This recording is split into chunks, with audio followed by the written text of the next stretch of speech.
Après les physiocrates, il y a l'école classique. Et pour parler de l'école classique, on doit parler d'abord de son fondateur, à savoir Adam Smith. C'est un philosophe et économiste écossais. Il est très connu par ses deux ouvrages, La théorie des sentiments moraux et La recherche sur la nature et les causes de la richesse des nations. L'ouvrage qu'il a rendu plus célèbre, c'est bien le deuxième ouvrage qu'on résume souvent sous le titre La richesse des nations. Adam Smith critique les mercantilistes qui croient que la richesse se résume dans la possession de métaux précieux, à savoir l'or et l'argent. Pour Adam Smith, l'origine de la richesse vient du travail, d'où la notion de la valeur travail. Cette idée de valeur travail va être la base de cette école de pensée économique, à savoir les classiques. Pour Adam Smith, la valeur est divisée entre la valeur en usage et la valeur d'échange. La valeur d'usage est liée à l'utilité d'un bien, à quoi un bien peut être utile. C'est ça sa valeur d'usage. Et cette valeur est différente d'un bien à l'autre parce que l'utilisation qu'on fait des biens est différente d'un bien à l'autre. Et donc le travail peut être utilisé comme mesure de la valeur d'échange sur le marché, selon Adam Smith. Et cette valeur du travail est invariante et permet d'évaluer tous les biens sur le marché. Dans ce cadre, j'aimerais bien citer ce passage dans le livre d'Adam Smith. Des quantités égales de travail doivent être dans tous les temps et dans tous les lieux d'une valeur égale pour le travailleur. Ainsi, le travail, ne variant jamais dans sa valeur propre, est la seule mesure réelle et définitive qui puisse servir dans tous les temps et dans tous les lieux à apprécier et à comparer la valeur de toutes les marchandises. Il est leur prix réel. L'argent n'est que leur prix nominal. J'aimerais bien ajouter ce passage où il écrit que le travail est la valeur initiale, le moyen originel de paiement pour toute chose. Ce n'était ni par l'or ni par l'argent, mais par le travail que furent achetées toutes les richesses du monde. Et sa valeur pour ceux qui la possèdent et qui veulent l'échanger pour quelques nouveaux produits est précisément égale à la quantité de travail leur permettant d'acheter ou de commander. Et donc la valeur de tout bien sur le marché peut être incarnée par une source principale qui est le travail. Chaque bien véhicule en lui-même une valeur qui vient du travail qui a été nécessaire pour sa fabrication. Et cela, pour Adam Smith, représente une référence absolue de toutes les valeurs des biens sur le marché. Et pour accroître la richesse dans un pays, Adam Smith parle de ce qu'on appelle la division du travail. Il s'agit tout simplement de la répartition des tâches. Il faut que chaque travailleur se spécialise dans une tâche bien précise pour que sa productivité et sa maîtrise de la tâche soient meilleures et de cette manière, l'ensemble de la production va être amélioré. Et ce qui permet cette division du travail, c'est bien l'échange. En principe général, chacun dans la société a sa propre spécialisation et cette spécialisation permet de partager avec quelqu'un d'autre qui se spécialise également dans son métier. En quelque sorte, dans la société, chacun est spécialisé dans un métier particulier et cela en quelque sorte lui permet, grâce à son travail, au fruit de son travail, qui est incarné dans le salaire, d'acheter tous les autres biens qu'il ne peut pas produire lui-même. Et par conséquent, plus les échanges s'accroissent, plus les hommes sont à même de se consacrer à une tâche particulière et d'espérer des autres la satisfaction de leurs autres besoins. J'aimerais bien vous parler de la main invisible de Adam Smith. Il faut savoir que cette expression n'est utilisée dans le livre d'Adam Smith que 3 fois seulement. Mais vu son importance à synthétiser l'idée principale d'Adam Smith, cette expression devient très célèbre et on ne peut parler d'Adam Smith sans parler de cette notion de main invisible. Avant de vous expliquer cette notion, je vais vous lire ce passage dans le livre d'Adam Smith. En préférant le succès de l'industrie nationale à celui de l'industrie étrangère, il ne pense qu'à se donner personnellement une plus grande sûreté. Et en dirigeant cette industrie de manière à ce que son produit ait plus de valeur possible, il ne pense qu'à son propre gain. En cela, comme dans beaucoup d'autres cas, elle est conduite par une main invisible à remplir une fin qui n'entre nullement dans ses intentions. Et ce n'est pas toujours ce qu'il y a de plus mal pour la société, que cette fin n'entre pour rien dans ses intentions. Tout en ne cherchant que son intérêt personnel, elle travaille souvent d'une manière bien plus efficace pour l'intérêt de la société que s'il avait réellement pour but d'y travailler. L'idée principale qu'il faut tenir, c'est que derrière la poursuite des intérêts personnels des individus, on a quelque chose qui échappe à la volonté individuelle et qui fait en sorte que l'intérêt général de la société soit amélioré. En d'autres termes, il y a quelque chose de l'ordre de lois naturelles dans les comportements individuels qui sont supposés être conduits ou bien dirigés par l'égoïsme de chacun dans le monde économique. Et c'est bien cela qui donne ce caractère de science économique, en tout cas un espoir d'avoir une science économique au même titre que les sciences exactes, de sorte à ce qu'il y ait des lois naturelles indépendantes qui peuvent expliquer le comportement des agents économiques dans une société. Et cette idée que les intérêts individuels peuvent contribuer à l'intérêt général rentre en contradiction avec la vision des mercantilistes qui voient le monde comme un grand gâteau qu'il faut accaparer au maximum pour avoir sa place et son pouvoir en tant qu'État indépendant. Parce que, comme je vous ai expliqué, les mercantilistes voient dans chaque échange comme un jeu à somme nulle. Qu'est-ce que ça veut dire un jeu à somme nulle? Comme ce que disait Jean Boudin, un des mercantilistes, il n'y a personne qui gagne qu'un autre n'aille perdre. C'est-à-dire que s'il y a un échange entre deux personnes, ce qui est gagné par une personne est forcément perdu par l'autre personne. Et l'inverse est vrai. Donc ce qui est gagné dans cet échange par la première personne est forcément une perte pour la deuxième personne.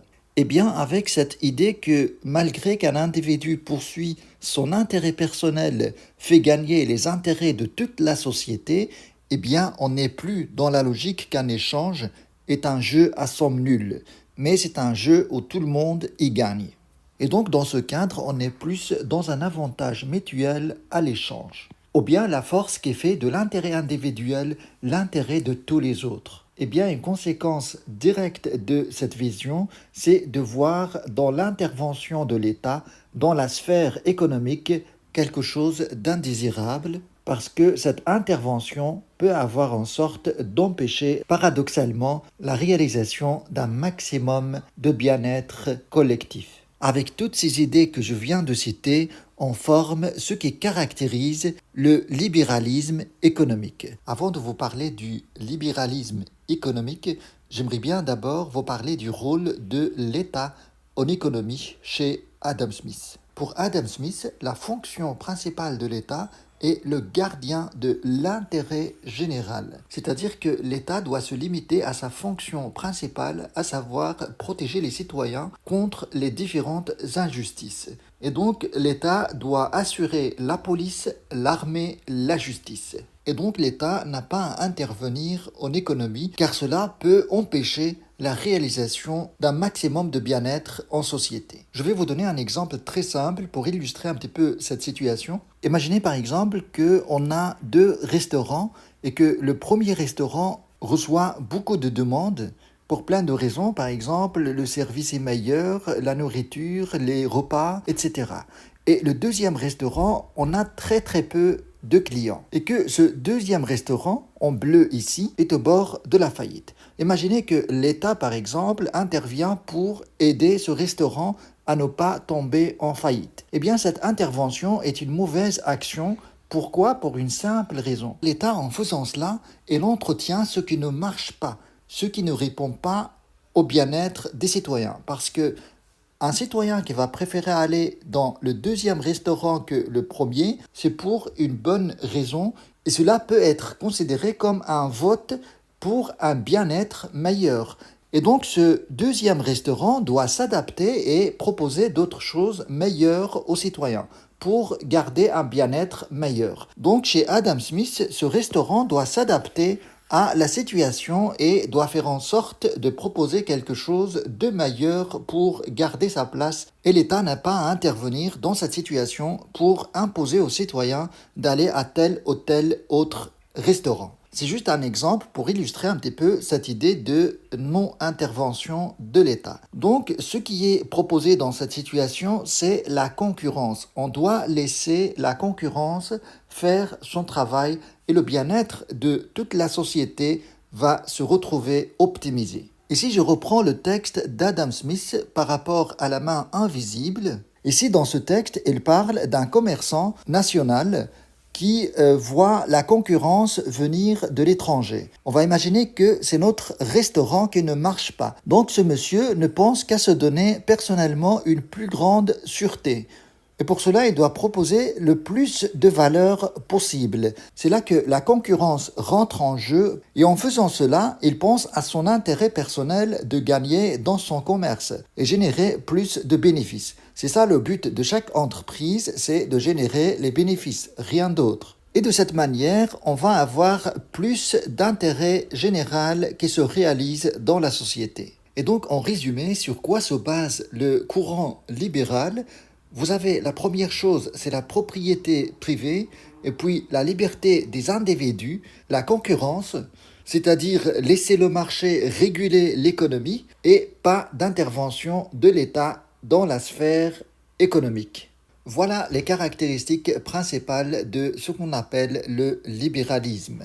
Aujourd'hui, on va voir ce que David Ricardo a apporté de plus par rapport à Adam Smith. La différence qu'on peut noter par rapport à ce sujet entre les deux auteurs, c'est que David Ricardo considère que la valeur d'un bien est égale non pas à la quantité de travail qu'il peut commander comme le pense Adam Smith, mais à la quantité de travail direct et indirect nécessaire à sa fabrication. Ainsi, David Ricardo, dans son livre des principes de l'économie politique et de l'impôt, écrit que la valeur d'un bien ou d'une quantité de n'importe quel autre bien contre lequel il peut être échangé dépend de la quantité relative de travail nécessaire à sa production. Une deuxième idée que David Ricardo a apportée par rapport à l'utilité d'un bien et sa valeur sur le marché, pour David Ricardo, la valeur d'échange d'un produit n'est pas fonction de son utilité. Ce qui répond au problème que certains produits très utiles,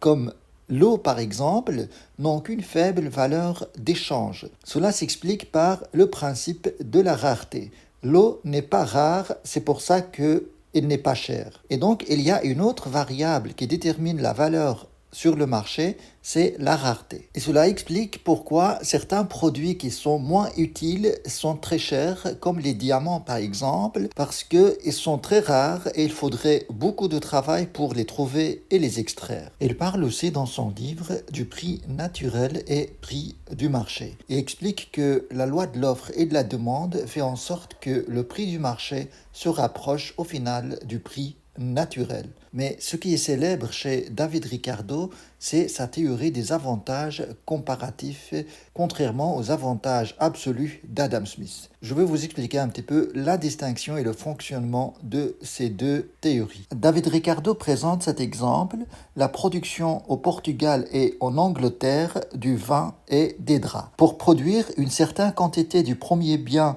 l'Angleterre a besoin de 80 travailleurs, et pour le deuxième bien, a besoin de 90 travailleurs. Et l'Angleterre a besoin de 120 travailleurs pour la même quantité du premier bien et 100 travailleurs pour la production des draps. Dans ce cas, on voit bien que le Portugal est avantagé par rapport à l'Angleterre dans la production des deux biens. Parce que l'Angleterre a besoin de plus de travailleurs pour produire le premier bien et plus de travailleurs pour produire le deuxième bien. Dans cette situation, Adam Smith dirait que le Portugal n'a pas un avantage à se spécialiser et faire l'échange avec l'Angleterre. Mais David Ricardo va utiliser un autre argument pour dire qu'il y a moyen quand même de se spécialiser et faire l'échange et avoir plus de production dans la situation de spécialisation que dans le cas où il n'y a pas de spécialisation et pas d'échange. Pour David Ricardo, dans cette situation, chaque pays va se spécialiser là où il est moins désavantagé.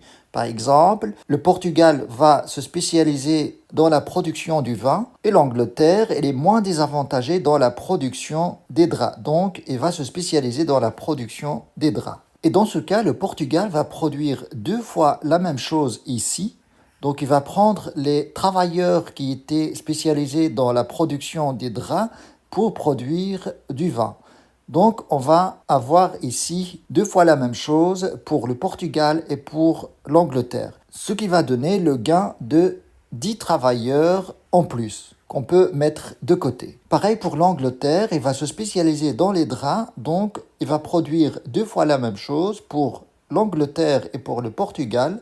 Il va prendre 100 travailleurs qui étaient spécialisés dans la production du vin, ce qui va faire que on gagne 20 travailleurs de plus qui peuvent être consacrés à produire davantage. En fait, avec ce raisonnement, on voit très bien que on a ici le gain de 30 travailleurs tout en produisant la même chose que dans la situation où il n'y a pas d'échange. Ce qui signifie que ces travailleurs peuvent être employés pour produire davantage, aussi bien pour le premier bien que le deuxième. Voilà rapidement les principales idées apportées par David Ricardo par rapport à Adam Smith. Un troisième économiste que j'aimerais bien vous présenter dans l'école classique, c'est John Stuart Mill. C'est un philosophe et économiste britannique. C'est l'un des économistes libéraux parmi les plus influents du 19e siècle. Pour mettre le lien avec David Ricardo, John Stuart Mill va dans la même direction par rapport aux avantages comparatifs. Et dans ce sens, il dit: pour rendre l'importation d'un produit plus avantageuse que sa production, il n'est pas nécessaire que le pays étranger soit capable de le produire avec moins de travail et de capital que nous. Nous pourrions même avoir un avantage dans sa production, mais si nous disposons de telles circonstances favorables que nous avons déjà un avantage plus grand dans la production d'un autre produit qui est demandé par le pays étranger, nous pourrions être en mesure d'obtenir un rendement plus important de notre travail et de notre capital en les employant non pas dans la production de l'article pour lequel notre avantage est moindre, mais en consacrant pleinement à la production de celui pour lequel notre avantage est le plus grand et en l'offrant au pays étranger en échange de l'autre. Ce n'est pas une différence dans les coûts absolus de production qui détermine l'échange, mais une différence dans le coût relatif. C'était une citation dans son livre Principes d'économie politique. Avant de vous présenter quelques idées qui lui sont relativement propres à John Stuart Mill, j'aimerais bien vous expliquer cette notion de coût relatif avec un exemple simple. Vous avez par exemple un cultivateur et un éleveur qui produisent 2 biens au même temps. Le cultivateur, pour produire 1 kg de viande, il lui faut 6 heures et l'éleveur 2 heures. Et pour produire 1 kg de pommes de terre, le cultivateur a besoin d'1h30 et l'éleveur 1 heure. On voit bien dans cet exemple que l'éleveur, ça lui prend moins de temps pour produire les 2 biens par rapport au cultivateur. On dit que le coût du travail pour l'éleveur est moins élevé par rapport au cultivateur.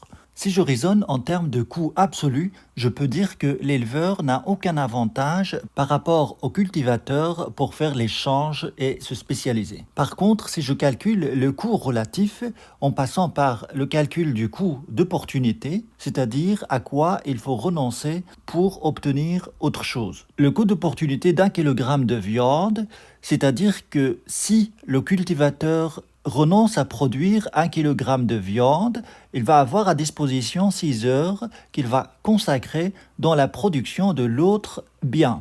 Et l'autre bien, en fait, 1 kg de pommes de terre, ça lui prend 1,5 heures. Et donc, pendant les 6 heures, il va produire 4 kg de pommes de terre si il se spécialise pendant ce temps-là à produire les pommes de terre. On fait le même raisonnement pour l'éleveur. Si l'éleveur renonce à produire 1 kg de viande, il va avoir à disposition 2 heures qu'il va consacrer à produire des pommes de terre, sachant qu'en 1 heure, il produit 1 kg. Donc en 2 heures, il va produire 2 kg. C'est ce que vous voyez ici dans cette case. On fait pareil avec l'autre produit, on calcule le coût d'opportunité d'1 kg de pommes de terre. C'est-à-dire que si le cultivateur renonce à produire 1 kg de pommes de terre, il va avoir à disposition 1h30 qu'il va consacrer dans la production de viande, sachant que 1 kg de viande est produite en 6 heures. Combien de viande il va produire en 1h30? Eh bien, c'est 0,25 kg, un quart, parce que 1,5, ça fait un quart de 6. On fait pareil pour l'éleveur. Si l'éleveur renonce à produire 1 kg de pommes de terre, combien de viande il va produire en place?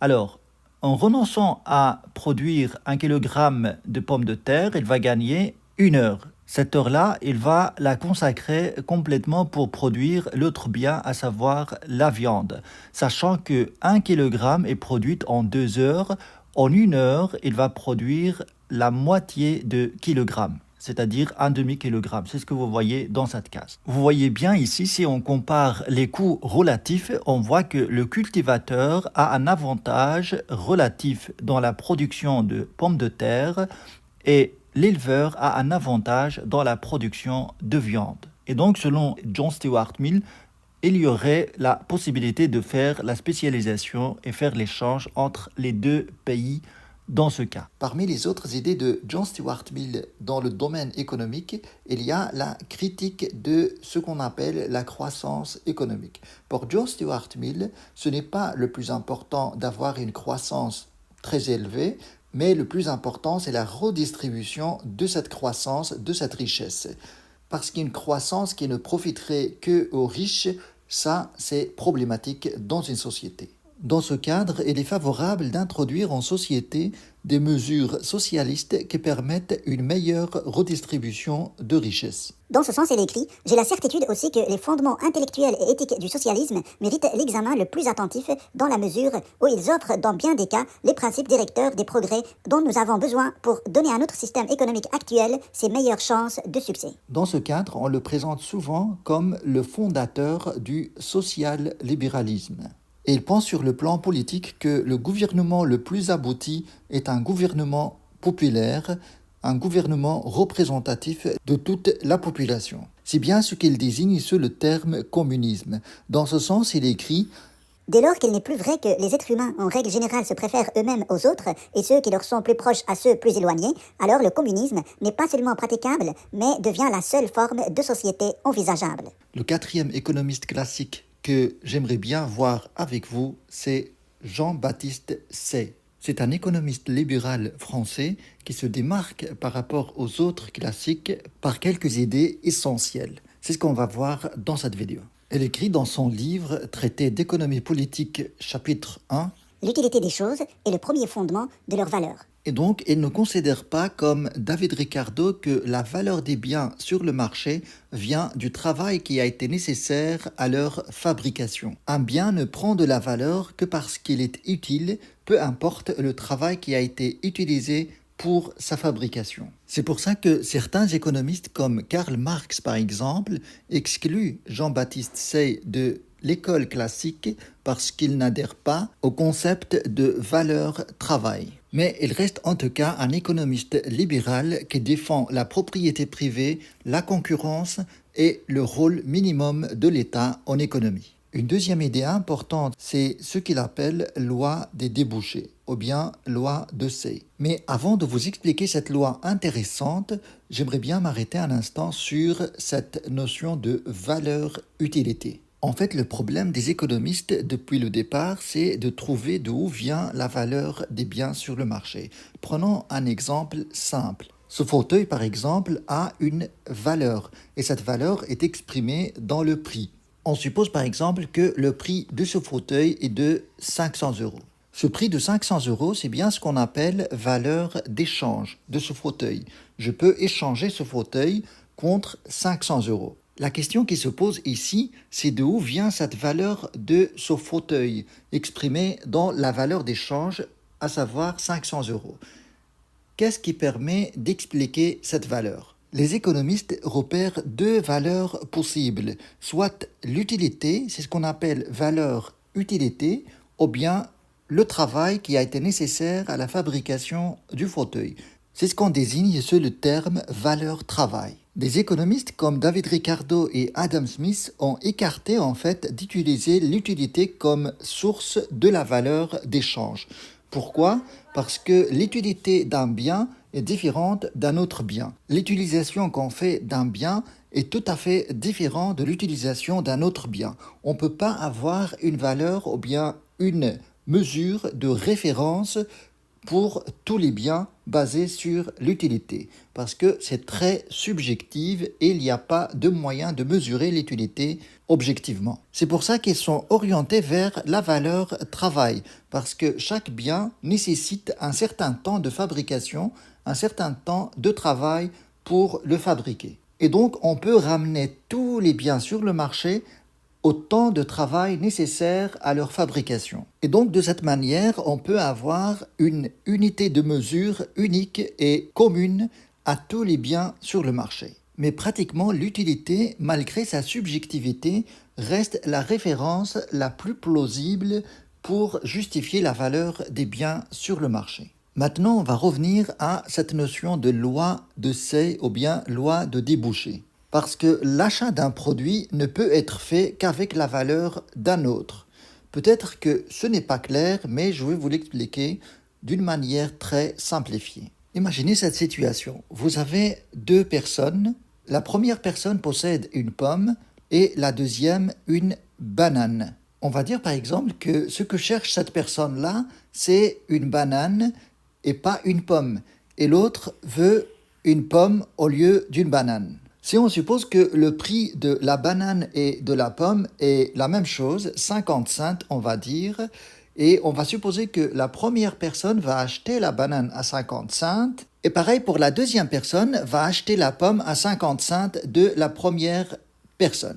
Alors, ce que je viens de faire ici, c'est simplement un échange de la pomme contre la banane. Mais dans ce cas, on se pose la question, c'est quoi l'utilité de cette pièce-là qui s'échange entre les deux personnes? En fait, cette pièce-là n'est rien d'autre qu'un moyen d'échange entre les biens. C'est-à-dire que s'il n'y avait pas cette pièce-là, ce qui serait passé, en fait, c'est simplement l'échange d'un bien contre un autre bien. C'est comme si la première personne a acheté la pomme avec la banane et la deuxième personne a acheté la banane avec la pomme. Et donc, puisque les produits permettent d'acheter d'autres produits, eh bien, leur production va créer de la demande. C'est ça, en fait, l'idée principale derrière la loi de seuil ou bien de débouché. Si on crée plus de bananes et plus de pommes, eh bien, on crée en quelque sorte un pouvoir d'achat. Et la monnaie, en fait, n'était qu'un intermédiaire entre ces échanges. Dans l'école classique, il y a un autre courant de pensée qui s'est formé à partir de 1867, qui est le marxisme. Cette date, c'est la date de la publication de la première partie du Capital de Marx. On va voir sur quoi se base le marxisme et c'est quoi la différence avec les autres économistes libéraux que j'ai déjà présentés sur cette chaîne.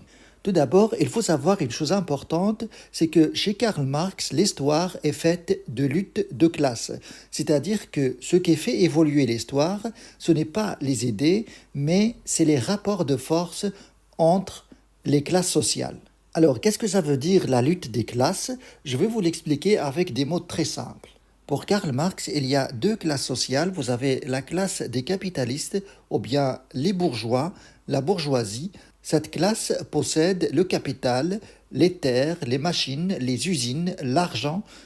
Et puis il y a la classe du prolétariat. C'est la classe des ouvriers, des travailleurs, et non pas le capital, et non que la force de travail qu'ils vendent aux capitalistes. On peut lire un petit extrait dans Manifeste du Parti communiste. Par bourgeoisie, on entend la classe des capitalistes modernes qui possèdent les moyens de la production sociale et emploient du travail salarié.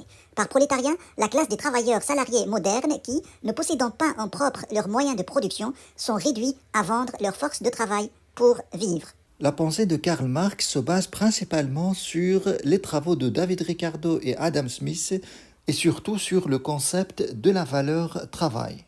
C'est-à-dire que ce qui donne de la valeur aux marchandises, c'est bien le travail qui a été fait pour les produire. Et puisque la seule classe qui fournit du travail, c'est la classe du prolétariat, à savoir les travailleurs, les ouvriers, Donc, la valeur de cette marchandise, ou bien des marchandises vendues sur le marché, en fait, cette valeur vient de leur travail.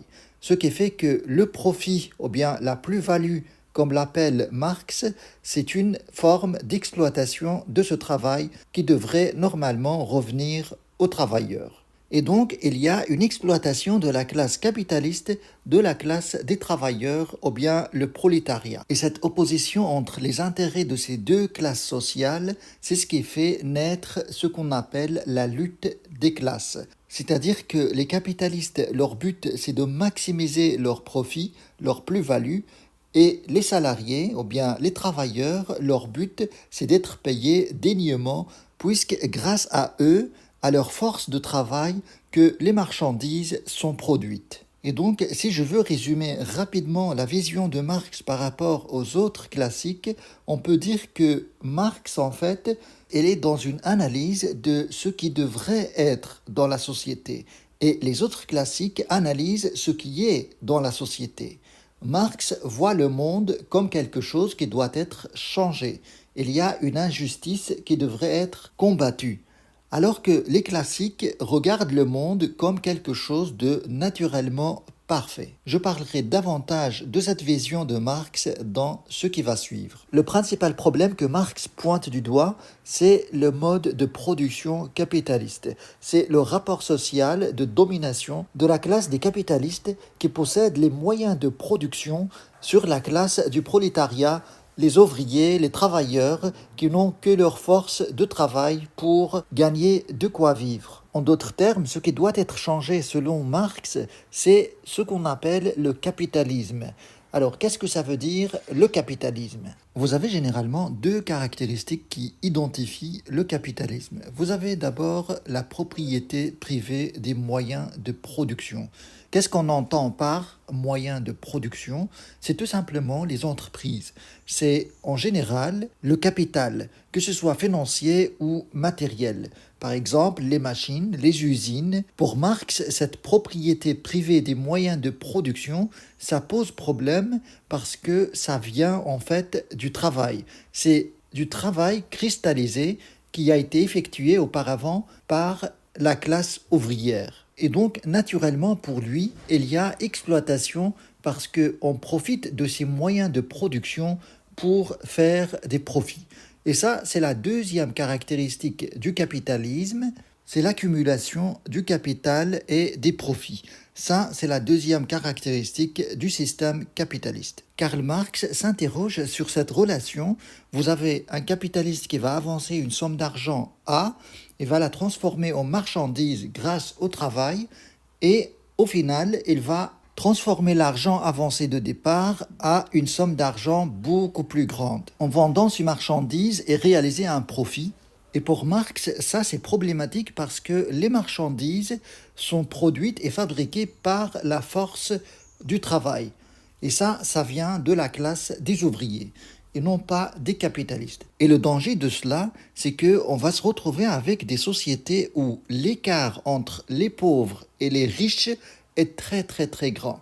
Pourquoi? Parce qu'un capitaliste qui va trouver un moyen de transformer son argent à plus d'argent, eh bien, rien n'empêche de continuer encore le processus et transformer encore une fois cette somme d'argent en une somme beaucoup plus grande et on continue de la même manière à refaire ce processus.